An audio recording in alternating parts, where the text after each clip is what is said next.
Good morning, everybody. Ted Haggard here from St. James Church in Colorado Springs, Colorado. I'm currently pastoring the house church ministry of St. James Church, which we call the Storehouse. And it is phenomenal. I'm 66 years old now. And so to pastor the 50 people or so that come here on Sunday mornings, it's just a wonderful delight. And we absolutely love it. Today, I'm going to take a dating couple that are both officers. One is an officer in the Army, the man, and the other is an officer in the Air Force, a woman. And we're going to go ATVing together, and it's going to be wonderful. And then Gail and I are spending the afternoon in the mountains. And so it's going to be great day. Now, today is Saturday that we're recording this. On Sunday, of course, I'll be in church and do all those wonderful activities with my friends. Okay, today we are looking at John, the 20th chapter, beginning in verse 24. I am always reading out of the New Living Translation. We really like it. And this is where Jesus has to deal with Thomas. Now, Thomas has a couple of interesting things going on, and I know they always call him Doubting Thomas, but I think it's a little more in-depth than that, and so we'll talk about that right after we read the text. Here in verse 24, it says, one of the 12 disciples, Thomas, nicknamed the twin, was not with the others when Jesus came. All right, let's stop right there, folks. Now, I've been a pastor, full-time paid pastor for over 40 years. All right. I've built several successful ministries and been involved with many more very successful ministries. All right. And here's one of the basic principles I've learned about life. Just show up. Here, Thomas wasn't there, and because he wasn't there, he was out of sync with the whole world. He missed one of the major events in human history because he was doing something else. Now, in the economics world, we call this opportunity cost. So in other words, you pay a price for the next most interesting or next most meaningful thing that you could have been doing if you weren't doing what you're doing. All right. So the opportunity cost is what you miss when you go to the grocery store when your house burns down, or when you are at a basketball game when the stock market plunges 3,000 points and you didn't yank your stuff out of there. All right. And so opportunity cost is something that every one of us have to calculate. It's why drug addicts and alcoholics very often end up being abject failures.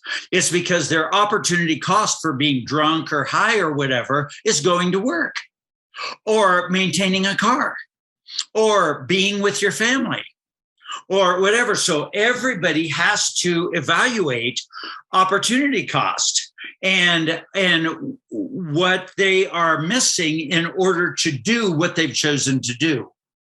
All right. So here, Thomas was not with the others when Jesus came. Okay. When you're having a believers meeting, you never know when it's going to be an average meeting or when it's going to be the most meaningful meeting of the year or the decade. There's no way to predict that. And I've learned that when they advertise, this is a life-changing meeting, or this is a meeting you'll never forget, it typically isn't. All right. I believe that every one of us need to live average days well, because average days done well make special days special. I'll give you an example. All right. Most of our lives, we do steady routine things. All right. When we do those steady routine things, we develop relationships, we maintain things, we keep things clean, we do what's necessary to live an average day well. Now, here's what I've noticed. Most people destroy their lives on average days. Usually, lives aren't destroyed on Christmas or New Year's or Thanksgiving.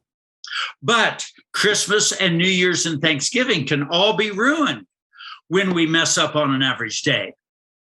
And so it's our average days. It's our bologna sandwich days. It's our macaroni and cheese days. Clean out the garage days. It's those mediocre average days done well that makes Christmas so wonderful with the family. But if you mess up on an average day, then Christmas is going to be tense, if at all, because people won't want to be with you. Your relationships are broken. Relationships are built on average days done well. Okay. Relationships are destroyed by any type of misbehavior, because misbehavior builds mistrust, and it causes people to have major, major questions, and they just don't know you. All right. So here, Thomas is identified now as doubting Thomas because of this average day that he wasn't in the right place at the right time.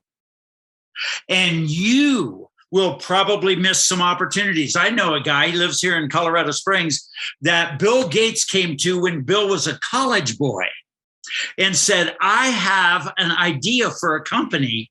Do you want to jump in with me? We'll go 60%, 40%. You can have 40% of it. And the guy said, no, I don't want to take a risk like that. Hello, that was a bad decision in that dorm room that day. All right, so here we have Thomas missed it. So they told him, we have seen the Lord. Now, whenever anybody misses something, they're typically defensive. They're typically not humble. So they want to defend what they were doing instead of what you're saying they should have done. They said, we have seen the Lord. And he replied, I won't believe it unless I see the nail wounds in his hands, put my fingers into them, and place my hand into the wound on his side. Now, this may be doubt, or it may be pride. It may be defensiveness. It may be all kinds of things, but he wanted more proof than they had. All right. And it was because he was in this position of he missed the meeting, and they said, boy, you really missed that meeting. And he wanted to be protective of that. So think of this, everybody. Where we are and when we are there is probably the most important thing we do in life, because you are in the right place to meet your spouse. You are in the right place to do this or that was positive in your life. But we never know fully what we missed. I believe miracles are coming at us or going past us every day. The issue is we never know what miracles we missed. It's like taking a vitamin. When you take a vitamin, then you read the report that vitamins make no difference. But you're 70 years old and healthy, and the people that didn't take them aren't so healthy. But you're not sure it was the vitamin. It might have been the apple that you ate at the right time, right after you'd ingested some carcinogen. All right. So here he wants this additional proof. Then so he's known now forever as doubting Thomas. You don't know anything else about his life, probably, except this event. 8 days later, the disciples were together again, and this time Thomas was with them. Aha! He showed up. Just remember, show up, be there. Okay, the doors were locked, and suddenly, as before, Jesus was standing among them. Peace be with you, he said. Then he turned to Thomas. Nobody had said anything to him now, up until this time, to Jesus. But he said to Thomas, put your finger here and look at my hands. Put your hand into the wound in my side.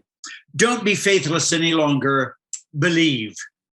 All right. So I want you to notice the greatness of Jesus here. He accommodates Thomas. He accommodates that he missed the meeting. He accommodates he was in the wrong place at the wrong time. He accommodates doubt.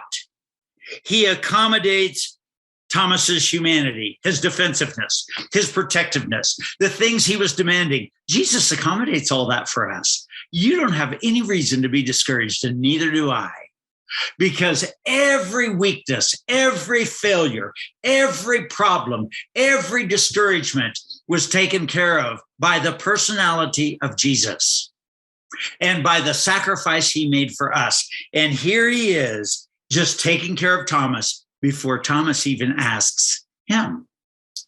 So Jesus doesn't embarrass Thomas. Jesus doesn't discourage Thomas, okay? And when Jesus says this, in this account, it doesn't say Thomas did it. It doesn't say Thomas went and checked those items on Jesus's body. After Jesus says that, he says, "My Lord and my God." Then Jesus told him, "You believe because you have seen me. Blessed are those who believe without seeing me." So in other words, he's saying, you doubted, you questioned, you were defensive, you were proud, you were arrogant, you were at the wrong place at the wrong time, and it's all okay. No problem. All right, he says, but you said you needed more evidence, which every one of you that are watching this, that you have all your excuses for not believing. Jesus will accommodate that as long as you don't hang on it. Here, Jesus is saying you needed more evidence, but there will be lots of people that will follow that don't need that much evidence. They're more blessed. So it's better not to go that route. Now, here's what I see here. Most of you have heard about early adopters, late adopters, those types of people. We need to evaluate what kind of people we are with faith. Let me give you the 5 steps here. One are the innovators. Innovators are people that create, that do all types of things. They're the ones who invent everything that we're using right now. Okay, so the innovators see things in advance. My son and I took a trip to Virginia together, and we talked about what it's going to take to download people. In other words, our brains is a series of masses with the right chemicals with electrical impulses going through them. You change those electrical impulses, or you change the chemistry of your brain, and your personality will change, and your ability to remember will change, and your ability to produce will change.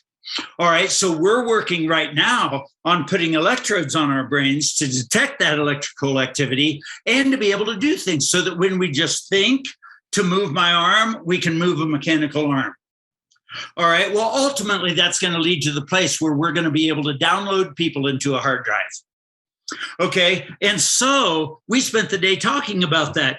Some of you right now are thinking that's crazy. All right, well, just wait a couple hundred years and we'll talk about it again. Okay, now those are the innovators. Okay, then there are the early adopters. The innovators create things. Then the early adopters believe in it and jump right into it. Okay, and so the disciples, when they saw what Jesus did, they were early adopters, but Thomas missed the meeting. And so he didn't believe right away.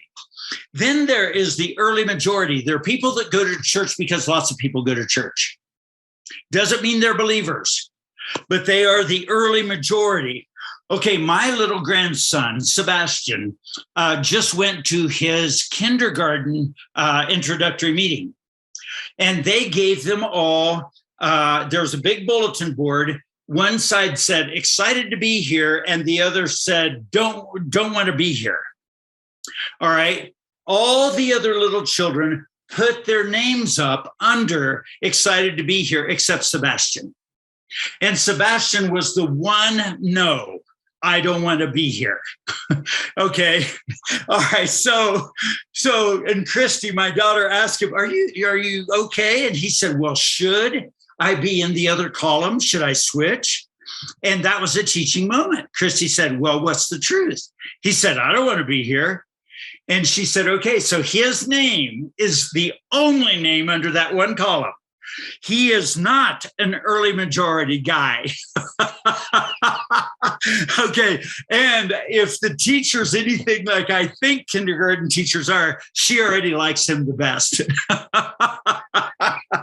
And so the early majority people, though, are people that will buy in. I remember at New Life when we were building it, once we got past 2,000 people and grew to 14,000, there were thousands of people there because it was the biggest church in the state.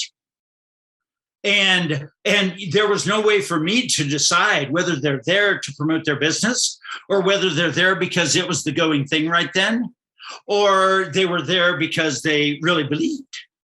And so we got to know about early majority people. Then there's the late majority. Once it's the popular thing for a long time, the late majority. And then, of course, there are the laggards. The people that are driving horse and buggies today saying, I don't trust these cars. They move so fast where they could hurt you. And so there's always laggards around that are just never going to go for the change or the innovation. Okay, well, that's enough. You can think about it. This Thomas story is a great one for all of us to believe. Okay, all right. The Lord Jesus bless you. Have a great week.